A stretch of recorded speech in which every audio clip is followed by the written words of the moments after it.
Hello everyone, welcome back to ND commerce classes. कैसे हो आप सब? आई होप आप सब बहुत बढ़िया होंगे। तो ठीक है, हो सकता है कि आज आप जब ये क्लास देखो तब तक बहुत लेट हो चुका हो, है ना, क्योंकि 9 बजे के बाद का टाइम है ये। तो चलिए शुरू करते हैं। आज हम पढ़ने वाले हैं लेवरेज। ठीक है, सबसे पहले हमने आपको हेलो बोला। ओके। अब हम लेवरेज स्टार्ट करेंगे। लेवरेज क्या होता है? लेवरेज मतलब कि आपको पता है ना कि फाइनेंसिंग सोर्स होते हैं, मतलब कि जहाँ से आपको पैसा मिलता है। तो वो इक्विटी भी होते हैं, वो डेट भी होते हैं, है ना, प्रेफरेंस शेयर्स भी होते हैं। तो लेवरेज का सिंपल मीनिंग ये होता है कि जिस फाइनेंसिंग सोर्स में इक्विटी के साथ साथ डेट भी शामिल हो, यानी कि उधार अगर शामिल है तो दैट मीन्स कि वो जो हमारा फाइनेंसिंग सोर्स होगा वो लेवरेज्ड माना जाएगा। हमारी फर्म लेवरेज्ड फर्म मानी जाएगी। ठीक है। अगर आपकी फर्म के फाइनेंसिंग सोर्स में इक्विटी के साथ डेट यानी उधार भी शामिल है तो आपकी फर्म एक लेवरेज्ड फर्म है। इतना क्लियर है? यानी कि लेवरेज्ड होने के लिए फिक्स्ड एक्सपेंसेस होना ज़रूरी है, यानी फिक्स्ड एक्सपेंसेस लेवरेज होने के लिए रिस्पॉन्सिबल है। फिक्स्ड एक्सपेंसेस क्या हैं फिर? फिक्स्ड एक्सपेंसेस यानी ऐसे एक्सपेंसेस जो कि आपको पे करने ही करने हैं, ऐसा खर्चा जो कि होना ही होना है। जैसे कि प्रेफरेंस शेयर्स पे जब आप प्रेफरेंस शेयर इशू करते हो तो जो प्रेफरेंस शेयर होल्डर होते हैं उनको आपको डिविडेंड पे करना ही होता है हर हाल में। ऐसे ही आप उधार लेते हो तो उधार पे ब्याज जो है, इंटरेस्ट जो है, वो आपको पे करना ही करना होगा हर हाल में। लेकिन इक्विटी तो कोई फिक्स एक्सपेंसेस होता ही नहीं, क्योंकि इक्विटी शेयर होल्डर्स को डिविडेंड एक टाइम ऐसा भी हो सकता है कि डिविडेंड पे ना भी कर पाओ आप, है ना। तो यानी ये जो जो दो होते हैं, प्रेफरेंस शेयर और डेट, इन पे जो भी पे आप कर रहे हो, डिविडेंड पे कर रहे हो प्रेफरेंस शेयर्स पे, या फिर सॉरी भाई ये गड़बड़ हो गया, डेट की स्पेलिंग ये आती है। डेट पे आप इंटरेस्ट पे कर रहे हो तो फिर वो जो इंटरेस्ट होगा वो भी आपका फिक्स्ड एक्सपेंसेस होगा। ठीक है, इतना क्लियर है? फिक्स एक्सपेंसेस क्लियर हुआ, मतलब कि कोई एसेट है आपके बिजनेस के लिए, आप उसको यूज़ कर रहे हो, आप उस पर फिक्स्ड अमाउंट पे करोगे। जैसे कि मशीनरी आप यूज़ कर रहे हो बिजनेस के लिए, तो मशीनरी मान लो आपने खरीदी नहीं, परचेज नहीं करी, यानी कैश में परचेज नहीं करी, आपने लोन लेके फिर परचेज करी है, तो लोन पे आपको इंटरेस्ट पे करना पड़ेगा। इंटरेस्ट एक फिक्स्ड अमाउंट है, यानी आपकी फर्म कैसी फर्म होगी यहाँ पे? लेवरेज फर्म होगी। लेवरेज का फॉर्मूला, इसको लीवरेज भी बोल देते हैं भाई, मैं लेवरेज बोलती हूँ तो कोई दिक्कत नहीं है ना। लीवरेज जो है उसका फॉर्मूला क्या है? Percentage change in dependent variable, percentage change in independent variable. यानी इंडिपेंडेंट वेरिएबल में कुछ परसेंट चेंज होने से डिपेंडेंट वेरिएबल में कितना परसेंट चेंज होगा, वो चीज़ आपकी लीवरेज कहलाती है। ठीक है। तो लीवरेज आपका 3 टाइप का होता है, operating, financial and combined leverage. तो चलिए पढ़ते हैं। First operating leverage.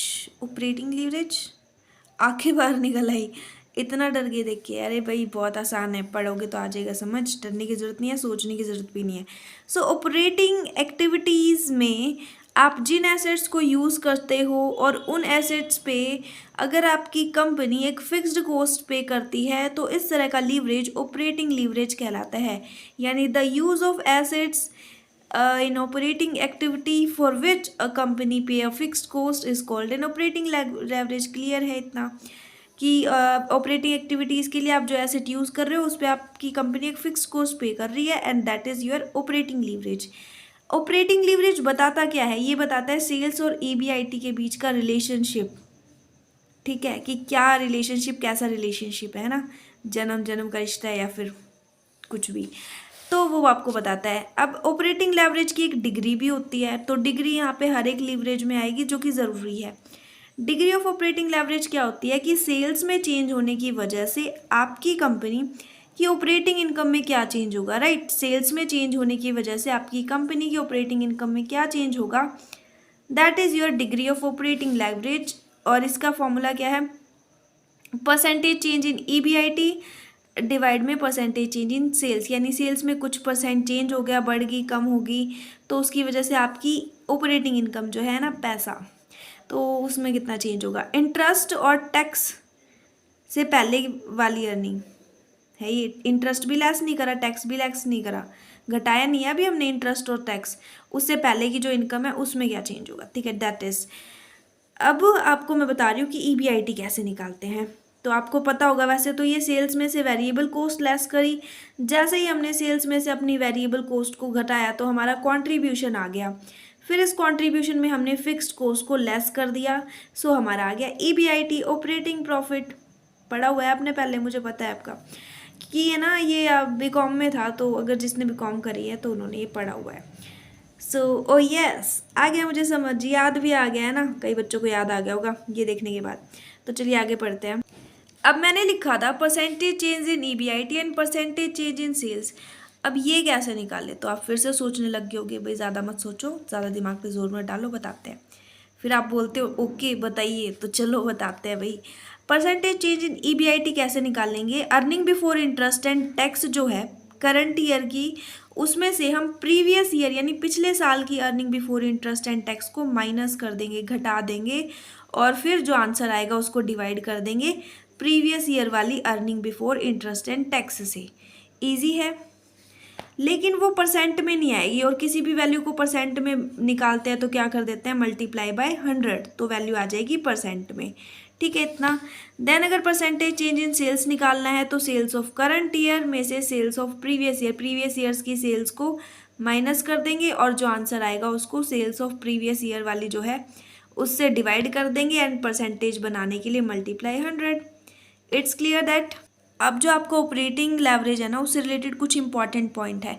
मान लो आपको फिक्स्ड कॉस्ट ही गिवन नहीं है, फिक्स्ड कॉस्ट ही नहीं दे रखी, तो इसका मतलब आपका earning before interest and tax जो है वो सेल्स के इक्वल हो जाएगा। और क्योंकि ये कंडीशन, जब आपका earning before interest and tax sales के इक्वल हो गया और फिक्स्ड कॉस्ट भी आपकी नहीं है, तो इसका मतलब अब आपका ऑपरेटिंग लेवरेज नहीं होगा, ठीक है। इस सिचुएशन में आपका ऑपरेटिंग लेवरेज नहीं माना जाएगा। It's clear, okay. अगर फिक्स्ड कॉस्ट हायर होगी तो आपका जो ऑपरेटिंग लेवरेज है वो भी हाई डिग्री का होगा, और जब वो हाई डिग्री का होगा दैट मीन्स कि वो रिस्की होगा, यानी कि आपका जो करंट प्रॉफिट मार्जिन है वो लेस सिक्योर होगा। हाई अगर फिक्स कॉस्ट है तो high degree of operating leverage होगा, दैट मीन्स कि वो रिस्की होगा, और आपका प्रॉफिट मार्जिन जो करंट वाला है वो लेस सिक्योर होगा।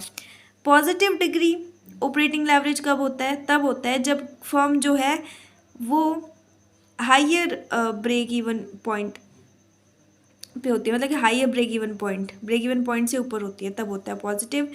और ये फिर नेगेटिव तब होगा जब ब्रेक इवन पॉइंट से लोअर सिचुएशन में होगी, ठीक है, ये तो हो जाएगा। एक चीज़ अब जो इम्पोर्टेंट है वो देखो भाई, देखो ब्रेक इवन पॉइंट्स पे अगर सेल्स हाई होती हैं, मतलब होती है, ऐसा होता है। ब्रेक इवन पॉइंट कौन सा पॉइंट होता है, जहाँ पे नो प्रॉफिट नो लॉस, ये वाला होता है ना, तो उस टाइम सेल्स हाई होती है, यानी उस टाइम जितना हम अर्न करेंगे ना उससे सारी कॉस्ट हम पे कर देंगे, लेकिन प्रॉफिट फिर भी नहीं हो पाएगा, प्रॉफिट हमेशा फिर भी ज़ीरो होगा, क्योंकि नो प्रॉफिट नो लॉस वाली कंडीशन है, लेकिन फिर भी सेल्स हाई है और हम अपनी सारी कॉस्ट भी पे कर पा रहे हैं। सो है ना, तो ये बहुत ही काम की चीज़ है। The next topic financial leverage. फिर से उदास हो गए भाई, खुश हो जाओ, खुश खुश खुश। हाँ जी, अब हम पढ़ेंगे फाइनेंशियल लेवरेज। सो जब आप अपनी एसेट्स को फाइनेंसिंग एक्टिविटीज़ के लिए यूज़ करते हो और उन एक्टिविटीज़ पर आपकी कंपनी जो है एक फिक्स्ड कॉस्ट पे करती है, that is your financial leverage.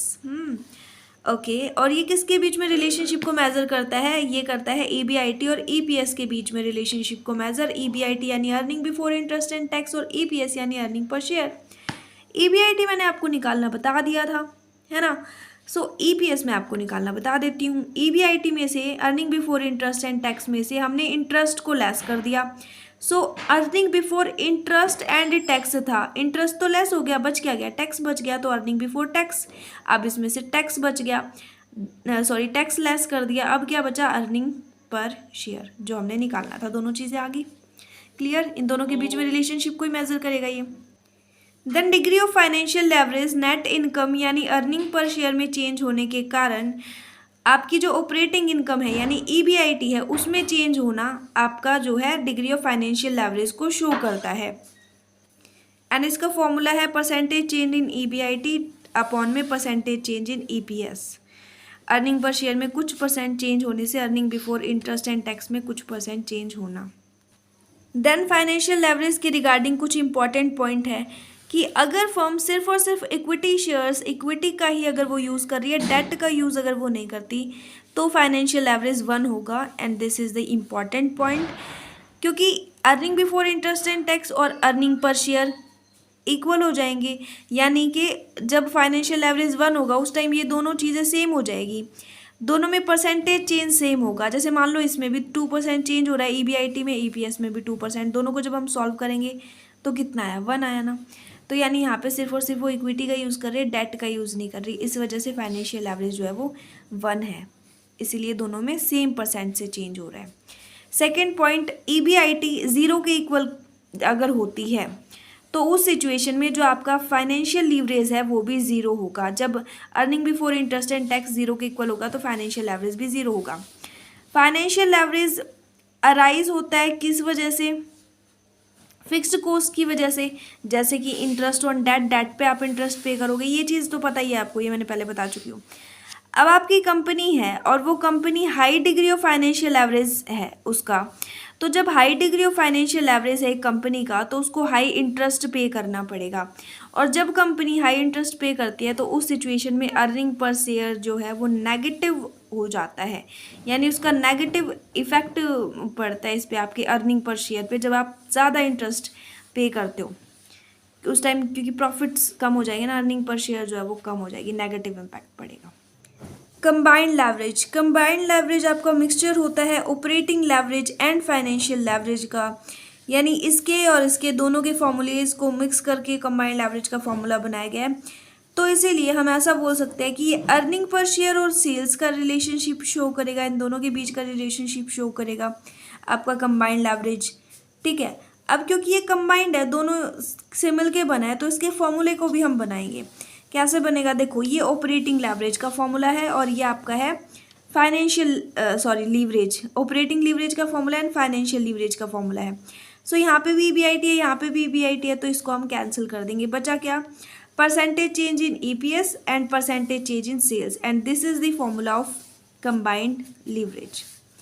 ठीक है, डिग्री ऑफ कंबाइंड लीवरेज।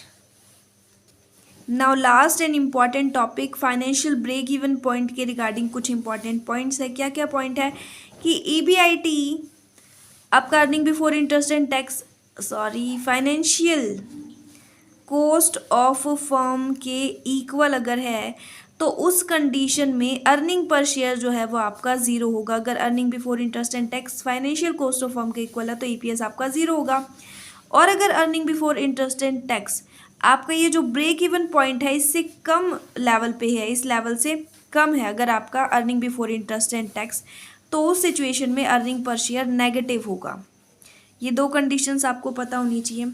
अब एक कंपनी है, उसके पास दो ऑप्शन है कि या तो वो सिर्फ इक्विटी एंड डेट का यूज़ कर ले, या फिर वो सारे के सारे रिसोर्सेज, इक्विटी भी, प्रेफरेंस भी और डेट भी यूज़ कर ले। अगर वो सिर्फ और सिर्फ इक्विटी और डेट का यूज़ करती है तो उस time financial break even point निकालने का फॉर्मूला क्या होगा, फिक्स्ड इंटरेस्ट चार्जेस में से हम earning before interest and tax को माइनस कर देंगे। अगर एक कंपनी इक्विटी और डेट का यूज़ करती है तो FBEP financial break even point कैसे निकालेंगे, फिक्स्ड इंटरेस्ट चार्जेस जो कि उसको पे करने ही करने हैं, उसमें से earning before interest and tax वो माइनस कर देगा, मतलब इन दोनों का डिफरेंस आएगा। देन अगर एक कंपनी सारे सोर्सेज का यूज़ करती है तो फॉर्मूला क्या होगा, interest plus preference dividend divided 1 minus tax. Then इसको हम सॉल्व कर लेंगे तो हमारा फाइनेंशियल ब्रेक इवन पॉइंट आ जाएगा। Thank you so much. अगर आपको टॉपिक समझ आया तो वीडियो को लाइक करें एंड शेयर करना बिल्कुल ना भूलें, और साथ ही साथ जिसने अभी तक चैनल सब्सक्राइब नहीं करा है वो चैनल को सब्सक्राइब ज़रूर कर दें। Thank you so much.